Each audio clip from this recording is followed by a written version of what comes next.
Good morning. We're going to start in just a few minutes. If you could get your snack and your coffee and head to your seats, we're going to start in just a few minutes.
Perfect.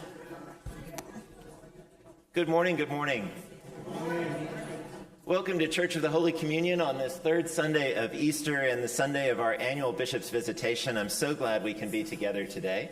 Our forum next Sunday is going to be a parish history forum where we'll go both through the facts and events of Holy Communion's history, but also overlay onto it the stories and the people that make this place what it is. And I hope you'll be there for that. Also, on May 18th, we're going to round out the spring program season with a State of the Parish address from me. We'll also have debuted two beautiful paintings in this room by Memphis artist Nancy Chairs, and those will be with us, as will the artist, on Sunday, May 18th, and there will be an unveiling reception the night before, for which you can RSVP online.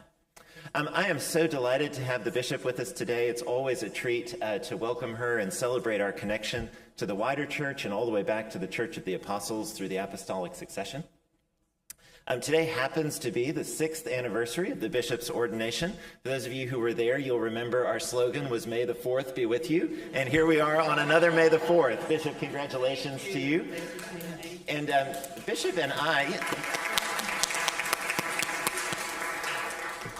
I were actually in seminary together. She was 2 years ahead of me, and if you had told us then that we would be here now, there would be a lot of surprise from both of us. But it's such a treat to work for someone that I have known for so long and have such confidence in. And Bishop, welcome to Holy Communion. Thank you, Sandy. And I have to say, thanks to this lovely young woman sitting in the front row, this is the relaxed Sandy Webb. The Sandy Webb I met as a first-year seminarian was incredibly intense, earnest, focused. And I'm sure he could say some things about the Phoebe Roaf of that time as well. He is right in that never, I think, did either of us see any of this happening, so it shows that God must have a sense of humor. The saying, the days are long, but the years are quick, is so true. To think about starting year 7, it's like I blink and a whole year is gone. And, just to state the statistics, we're very good at keeping statistics in the Episcopal Church. The average tenure of an Episcopal bishop is now 10 years, and that number has progressively decreased, in part because of some decisions that Church Pension Group made to encourage some folks to not stay in the seat until 72, but also because, like all of you, right, leaders in any particular field are aware, The pressures are different now. The expectations are different. Before sabbatical, I was quite tired and thinking, 10 years sounds about right. But it's amazing what 4 months of rest and pulling away can do. So I feel really good. And I'm like, okay, yeah, maybe there's 5 to 7 more years. I mean, it's certainly a much better possibility now than it was before. And I'm so thankful to the diocesan team, the staff, the volunteers, the heads of the committees and the commissions for running the diocese very well in my absence. I really was able to withdraw. I spent December visiting family and friends that I hadn't really seen for a while, and I actually went to them instead of expecting them to come to Memphis. And then I was out of the country January and February. So it was really great to be away for 8 weeks. I was in England, Australia, and New Zealand, and that was just an amazing experience. And then I came back the beginning of March to get my body clock readjusted after a 17-hour time difference. And I did go to the Spring House of Bishops meeting in mid-March in Alabama. That was our new presiding bishop, Sean Rowe's first week-long session. And I thought it was really important to be a part of that conversation and to hear his plans as he begins his tenure. And then I had about a week off and came back April 1. And it has really been all hands on deck since then. I came back to quite a lot, but being rested and I think prayed up, I've been able to re-enter the system and hopefully still maintain some of the calmness and the centeredness that being on sabbatical provided. So I'm very, very thankful for that opportunity. I want to talk a little bit about some of the things happening at the diocesan level and certainly always leave time for question and answer. I'm often asked about sort of all the stuff, right, that's happening in not only in our nation, but in the world, and for my thoughts, my opinions. Am I going to make a statement about this? Am I going to comment on that? And one of the speakers at the House of Bishops meeting in March reminded us that each of us can have the greatest impact at the local level, right? A statement made by the Bishop of the Episcopal Diocese of West Tennessee probably doesn't mean anything to anybody in Washington, D.C. Perhaps it might mean something to people in Nashville, but even that's questionable. But where we can have the biggest impact is at the local level. So, you know, what is my connection with the local police, chief of police and sheriff?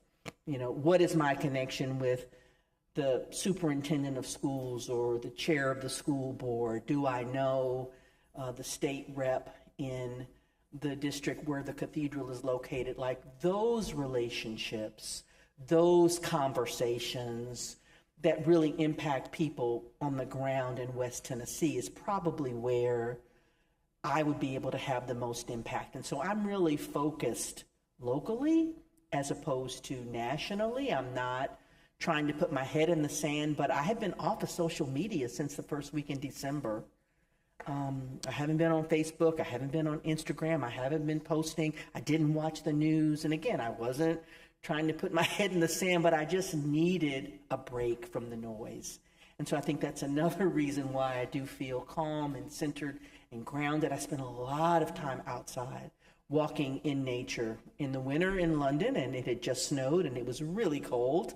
And then the summer in Australia and New Zealand, and watching whales and snorkeling and hiking and being on boats and just seeing all this God's beautiful creation really restored my soul. So that's sort of my sense. And also, if I'm focused on all the noise, it's easy to become distracted from the diocesan priorities that the leadership team has established. And just as a reminder, they've asked us to have a stronger emphasis on children and youth and young adults. They've asked us to focus on small congregations and to be helpful in providing opportunities to bring people from diverse backgrounds together for relationship building. And so in terms of youth and young adults, we do have a good diocesan youth commission.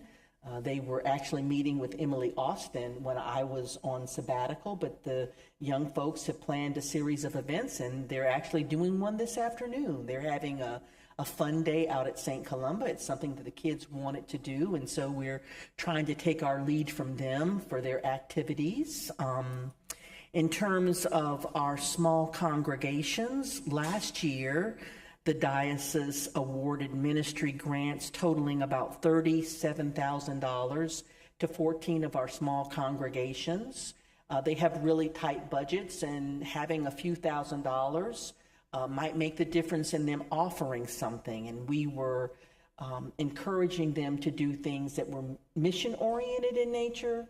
So to have a component that would involve engagement with the larger community through offering a class or a workshop or even a service. And if you were at Diocesan Convention, you had a chance to see the highlights, and they did some really impressive things. This year, we have received applications from 9 churches instead of 14, requesting $36,000. We have an application from one new church. 8 applications came from congregations that got grants last year, and the average ask is higher this year based upon what they learned. They're actually expanding their programming.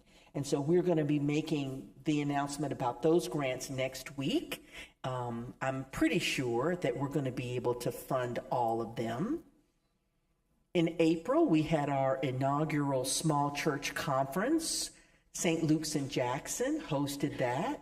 And we had about 45 people from 16 of our small congregations just to pray together, to sort of take a look at where we are now and what are some possibilities for shared mission opportunities in some of the rural areas.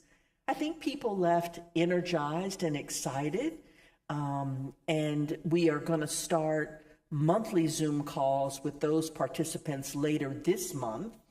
And so we're going to do that through the remainder of the year. And we think the rhythm of having a conference for small churches in the spring and diocesan convention in November for the entire diocese is a good format. So that's our plan. In fact, Bishop and Council executive conferences for small church representatives, 25, 26, and 27. So this one was the first. Again, looking at the data, approximately half of all Episcopal churches in the U.S. as of the 2024 parochial report data have an average Sunday attendance of 50, right? So over half, I think it's 58% of all Episcopal churches no longer have a full-time clergy.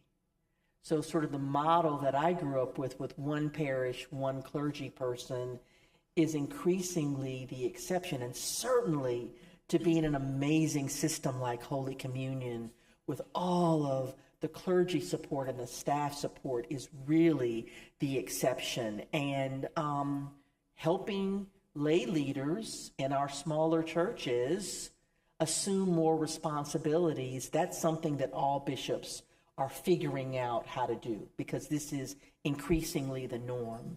However, I will say that there are some promising numbers. Nationwide, numbers are showing that young adults are increasing their rate of church attendance, and over the past year, church attendance across all denominations has gone up.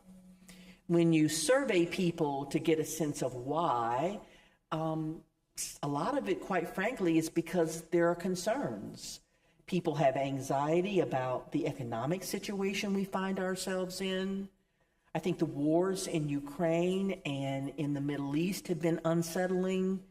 We did go through a very difficult election cycle last fall, and then all of the storms that we've seen throughout the entire country, and of course, internationally as well, but really unusual storm patterns. All of this has led people to return to church for a sense of community. So if we are experiencing that in this diocese, hopefully our church communities are welcoming places so that if a person who hasn't been to church for a while says, wow, I see so-and-so Episcopal church down the street, maybe I'm just going to walk in. Hopefully we are prepared to be welcoming and supportive. So there, maybe in times of crisis, that is what brings people closer to God. Can we be part of the plan to help these folks feel more centered and grounded? Something else that we did that was not just targeting small churches, but it was mostly small church folks who participated. Thanks to the Reverend Hester Mathis and Deacon Drew Woodruff, we offered an online confirmation prep class, and 40 people signed up, which was really a lot more than we anticipated. And at this year's Easter Vigil at the cathedral, there were 25 confirmations, 1 youth baptism, and 5 adult baptisms. It was really powerful, especially to baptize and then immediately confirm those 5 adults. And there were 7 congregations represented and included parishes and mission. So that's the first time in my 6 years that we've done a diocesan-wide confirmation and baptism liturgy at St. Mary's Cathedral. And we're going to debrief with Hester and Drew to see, number one, if they have interest in offering that class again, and number two, like the frequency. Is that something every year? Is it something every other year? But clearly there was a real desire. And then several of the folks who went through the class decided that they wanted to wait until I do my visitation at their congregation, either in May or June, to be confirmed. And so they're still going to go forward with it. They just didn't do it at the Easter Vigil. So all of that really gives me a sense of hope that there's a desire for people to connect to the church. They're reaching out, and we're, again, trying to do some things to meet people where they are and to welcome them into our branch of God's kingdom. And so I think with that, I want to stop so that we've got about 20 minutes for any sort of comments or feedback or questions that you may have for me. And Sandy, how do you want to facilitate that? Okay. Oh, okay. Thank you.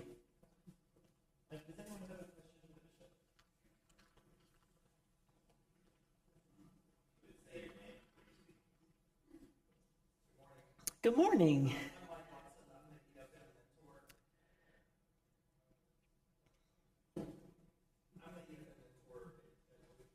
Yes. I read recently about your experience as a participant and as a mentor. Yes. And you mentioned just a moment ago about developing lay leadership. I wonder if you could talk a little bit about your experience with EFM and its place in the diocese. Yes. So are you referring to the chapter that I wrote in the new book that's coming out for the 50th anniversary, or? I can't wait to read that. But Yeah. Yes. So That was a pretty good setup, Mike. it was a great setup. So I have an interesting EFM story. I hope you'll indulge me. And this is in the chapter that I wrote. I am a lifelong learner. I am, and have done all kinds of Bible studies through the Kerygma program and different things. And so when I moved back home to Arkansas in 1995 to start law school, I was asked 2 questions. I was asked by the priest, and this was my second priest, have you ever considered ordination? It's so clear you have a calling on your life to be a priest. And I was like, no, I'm here for law school. I don't think that's part of the plan. And I was introduced to EFM, and I was just fascinated by the study of Scripture and then learning church history and modern day ethical issues in community. So in my second year of law school, are there any lawyers in the house? You know the amount of reading involved, right? I started EFM. So I did my first 2 years of EFM, my second and third years of law school. It just tells you I'm a glutton for punishment. And I absolutely loved it. I loved it. And so I did 2 years. I suspended for 2 years when I started working, and then went back to it and finally graduated in 2001. Education for ministry is, to call it a Bible study is really a misnomer, but it's a way in which you learn more about Scripture, you learn more about the church, but more importantly, you learn more about yourself and the ministry to which God may be calling you, because God calls all of us to some form of ministry. You don't need this plastic collar to do that. And so after a hiatus of many years, I then served as a co-mentor with a priest in the Diocese of Virginia for 6 years at an EFM class that met at my congregation, St. Philip's in Richmond. And to always ask the question of, where is God in whatever situation I find myself, is something that is a carryover for EFM. Now, one of the things about EFM that has been challenging is it is a 4-year program, and each year is an academic year, 9 months. It does take several hours a week of reading and preparation, and there is a fee associated.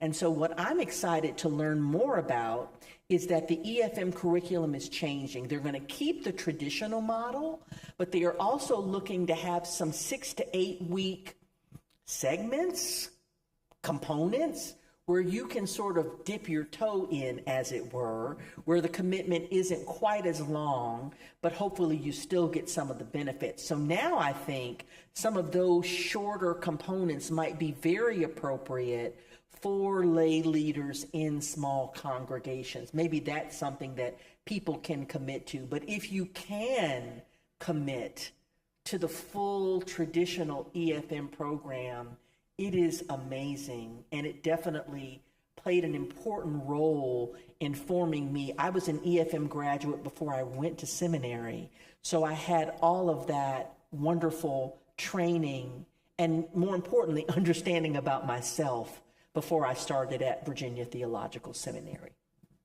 And Mike, if somebody wanted to accept the bishop's invitation, might there be room to start in the fall? So there we go. Opportunities right here. Daniel, please say your name first. I'm Daniel Amsler. Welcome, Bishop. You talked about the EFM and then seminary. I know because of the paucity and the shortage of priests, we are finding new ways to kind of train people. I have a bias that I think it's really important for people to go to seminary. But I know there's a track now for people not to do that and to get some education in some other way. Do you know how that's going? Are there a lot of people involved? And has anybody gone all the way through and got ordained and lamented or are just delighted that it works? Yeah. So the short answer to that is, there are many, many, many different tracks for formation now. When Sandy and I were coming through, most bishops would say, if you're not willing to go to a 3-year seminary, you can't be ordained. In my case, my bishop, Charles Jenkins of blessed memory, said, you must go to a 3-year residential Episcopal seminary. I lived in New Orleans where there is no Episcopal seminary, so that required me to physically relocate. But I mean, at the time that I started the discernment process, probably talking to my priest in 2001, 2002 to start that process, so much has changed in 25 years, right? So there are myriad of ways in which people can be formed. Some large dioceses have their own local school of formation where they actually pay, normally a priest, to serve as the dean, and people may do 1 weekend a month over a couple of years, and they are mentored by experienced clergy. There are also a couple of collaboratives, one of which is the Iona Collaborative. They use seminary-based modules. A lot of it is online, and people from a number of different dioceses can do what's called a low residency program over a couple of years. Sewanee, the University of the South, has its own version of that called the ACTS, Alternative Clergy Training at Sewanee, ACTS. We now have 3 individuals who are in their second and final year of that program. So they are on campus 1 week in June and 1 week in January with their cohort, which includes folks from a number of different dioceses. And then the remainder of the academic year, they do their classes over Zoom. So we've never tried this before. We don't know what it's going to look like. My assumption is, given that they didn't have 3 years of full-time residential seminary training, they will need more mentoring and more support when they graduate, because while they have some skills, they don't have all the skills. But they are scheduled to graduate in January of 2026, and then to be ordained possibly in the summer of 2026. And all 3 of these individuals were raised up by small churches outside of Shelby County, and they have a real passion to serve our small congregations. So right now, it is their intent to be at small churches. The reality is, once they are ordained by a bishop, they are free to go to any diocese and to apply for any position that they want to. But on their resume, it will be clear that they did the ACTS program, not the traditional residential 3-year MDiv. So I guess the answer is that we are still figuring out the difference in training once you graduate and what ways we need to supplement or augment it. I'll have more information next year because they haven't graduated yet. Oh, one here, and then Jillian had a question as well. Who is here? Okay, maybe I missed it. Okay. Jillian Clee. I wanted to know if it was bringing back Curcio. That's a great question. So my understanding, and I'm sure people in this room may know more than I, that Curcio used to be a very active ministry in this diocese. It was not in operation when I arrived in 2019. And if I'm remembering correctly, someone, and I don't even remember who at this point, reached out maybe in the fall of 2019 to talk about reinstituting Curcio, and then COVID hit, right?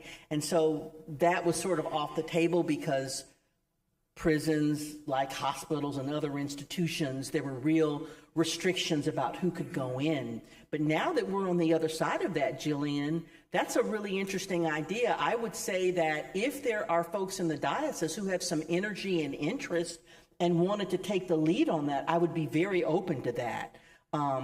I don't know that, I could initiate it on my own, but if you are aware of people who would like to be engaged in that ministry, I'd be happy to talk about what Curcio could look like today. Other questions for the bishop? Bishop, I'll just offer you one. I've been taken over the last year and a half about the number of people, older people in our community who reference the role that Barth House played for them while they were in undergraduate school at University of Memphis, including the person who's now the CFO of the University of Memphis. And Jessica and I were in conversation with one of the original Memphis State 8, one of the first students to integrate the University of Memphis campus, who described Barth House as a place of refuge for her in a very difficult period of time. And you've invested so much in Barth House and college ministry and your episcopate, and I wonder if you could just tell us more about what that ministry is and where it's going and what you see of it. Thank you, Sandy. Yeah, so so many things are in transition, right? This seems to be a season of transition. We have a new presiding bishop for our denomination. The Church of England is searching for a new Archbishop of Canterbury. Of course, beloved Pope Francis has died. They're in transition. So Noah Campbell came on board to help get Barth House off the ground in 2020. And that ministry had been closed for about 10 years. So there was no sort of knowledge of students on campus at the time that we reopened in 2021. A lot of times, upperclassmen will say to new students, hey, this is a great thing to be involved in. Well, all the students who had had anything to do with Barth House had graduated.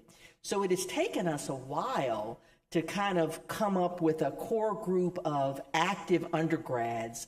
But I think with the hard work of Noah and with Maggie, who's our full-time program director, we've sort of gotten over that hurdle. I actually met with a small group of the college students this past week. Some of the ones who wanted to come were getting ready for exams, but they were able to share with me how much the ministry means to them. I know that they have worked with Holy Communion in terms of some food assistance. So we not only serve hot meals, but we also now have frozen meals where students who maybe not have a full meal plan but don't have the extra money to buy food can come and get frozen meals. They do Compline and Eucharist on a regular basis there. We've had rotating clergy serve now that Noah is at St. Mary's Cathedral. It's also being used by a number of community-based groups, and different professors at the University of Memphis have used it for small lectures. There have been performances there. So yes, the ministry is continuing to grow and to evolve. And we are so thankful that it's back online. Anything else for the bishop this morning?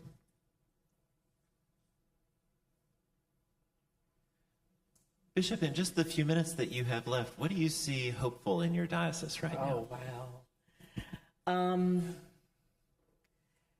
In times of transition, when things can be uncertain and, numbers can be sobering, it seems to me there's always also the opportunity for something new to be born.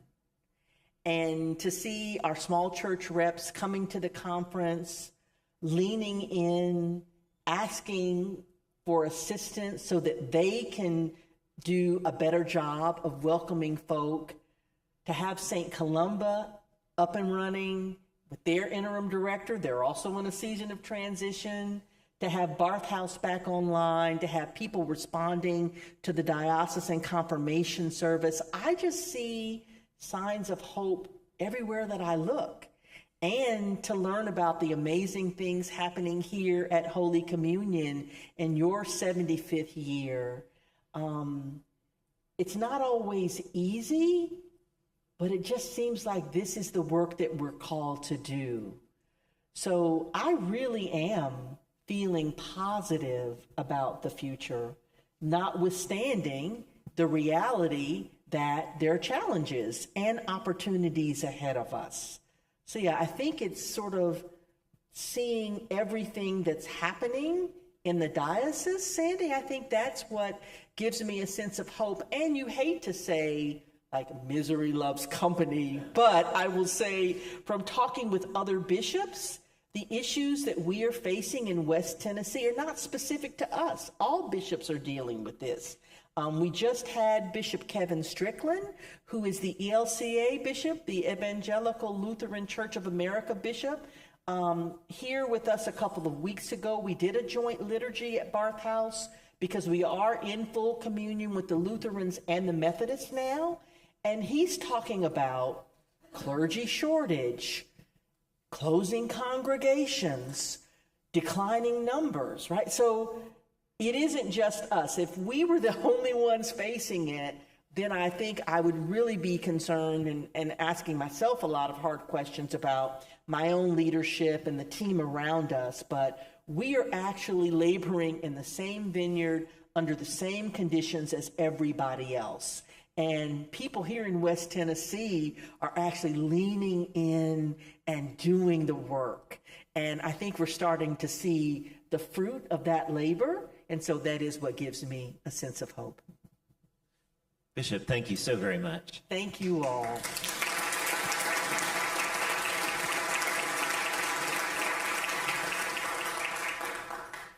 I will just offer that in 2 weeks, when I offer the State of the Parish address, we'll be talking about how Holy Communion is responding to the particular challenges that are out there, and also the really remarkable opportunities that we have. As one of the larger congregations in this diocese, Bishop, we stand with you and stand in hope, and we are people of hope and resurrection, and are really, I want this congregation always to be on that innovative edge. How can we figure out the next thing? How can we be working on it? What's working, what's not? How do we ensure our sustainability? And we're working on that really hard here, and we look forward to doing it in partnership with you. Bishop, thank you so much.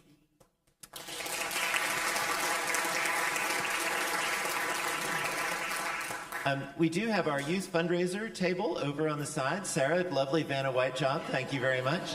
And I need to take the bishop downstairs so that she can greet the people she's about to confirm, which means that all of you have a little bit of extra time for coffee and donuts.